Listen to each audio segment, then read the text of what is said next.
Part one of a three-part series talking about the three major movements of tour pros, right? So all great ball strikers, right, on the tour, what they do is they all rotate through impact, they remain in side bend, and then they slide towards the target, okay? So we're going to talk about the side bending portion of it today. And you know, a lot of this is going to rely on flexibility, right? So if you're not flexible, I encourage you to download my flexibility routine in the comment section below, and that's going to just help you really open up the hips, open up the back, right? I don't recommend this, you know, for the clients that come see me in person, I don't recommend them to start working on this until they actually have an ability to, you know, feel like they have a good amount of mobility in their obliques and their hips and their hip flexors, the lower back, right? Like if this portion of your body is in trouble in terms of mobility, then you got to work on it, right?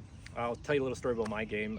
About 3-4 years ago, I decided I wanted to start playing professionally again.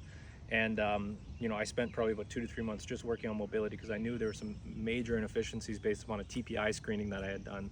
So spending that time in the gym, just working on, you know, anywhere from 45 minutes to an hour a night of just stretching really allowed me to maintain that side bend, right? So the way I have been able to achieve side bend in my swing is actually by using my vision, right? So, you know, one of the biggest coordination centers in the body is your vision, and if you can use it properly, then it makes, you know, it makes everything a lot easier, right? Like you can really send a message, your eyes can send a message to your body, as opposed to like, there's no way I have coordination in my hip or coordination in my spine.